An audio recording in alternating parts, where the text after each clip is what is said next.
Most people believe economic crises are rare events, unexpected, unpredictable, almost accidental. Ray Dalio discovered something very different.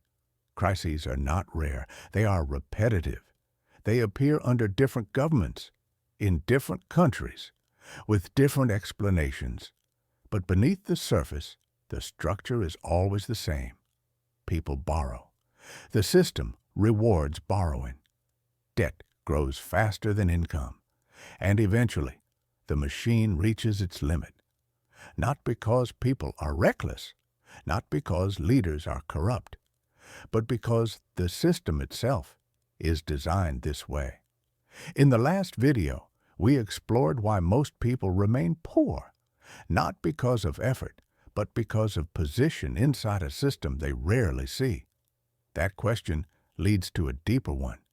If outcomes are systemic, then what is the engine that drives them? Ray Dalio discovered that behind wealth, poverty, booms, and collapses, there is a single force quietly shaping almost everything: debt. Ray Dalio did not begin his career trying to understand debt. Like most people, he believed success came from effort, intelligence, and being right more often than wrong. But over time, a pattern began to emerge.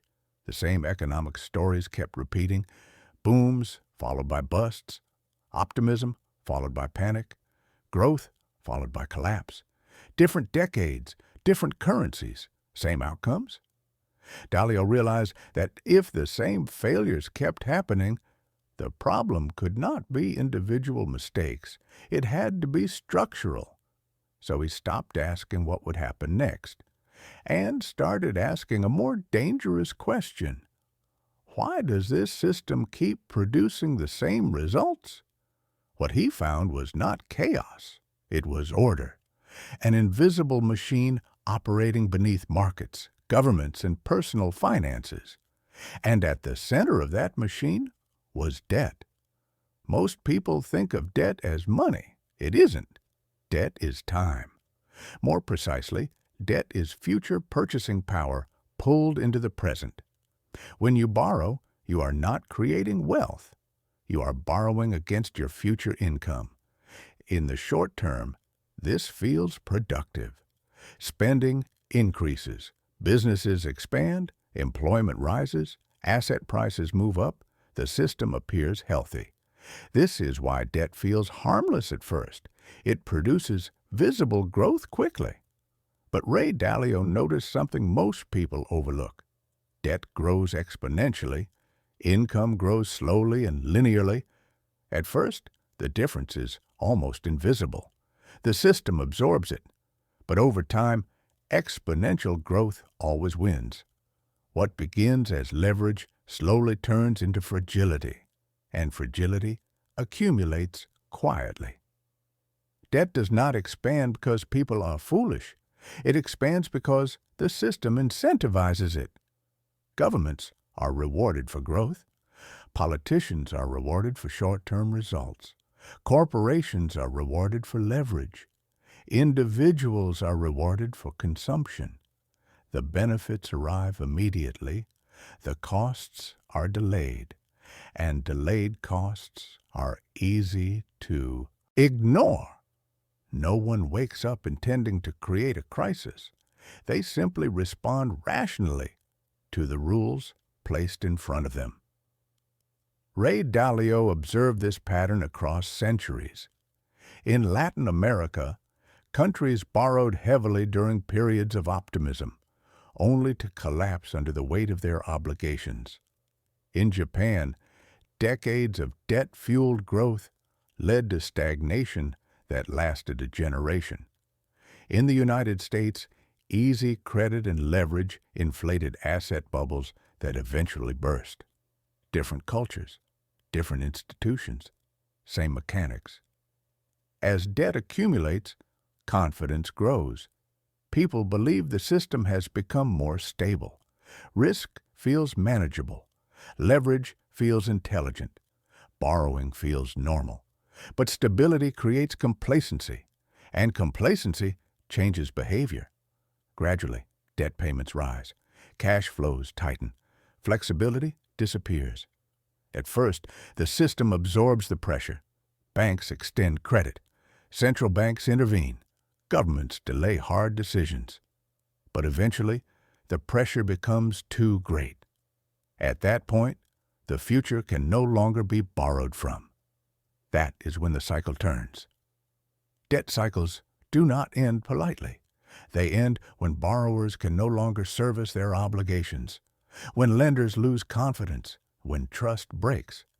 At that moment, choices vanish. The system is forced to deleverage, and deleveraging always involves pain. Ray Dalio identified 4 primary mechanisms through which debt cycles end. The first is default. Borrowers simply fail to pay what they owe. This transfers pain directly to lenders and creditors.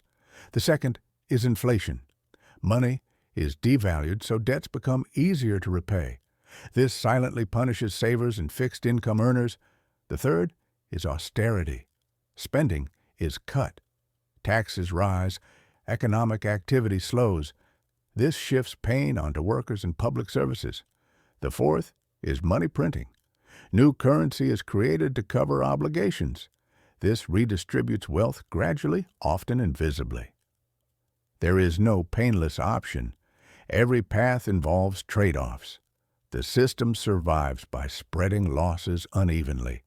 Some groups suffer more than others, but the machine continues operating. Most people experience these moments as chaos. Ray Dalio experienced them as inevitability. The cycle was not broken. It was completing itself, and once the reset occurred, the process began again. Confidence returned. Borrowing resumed. Growth accelerated. The same machine restarted.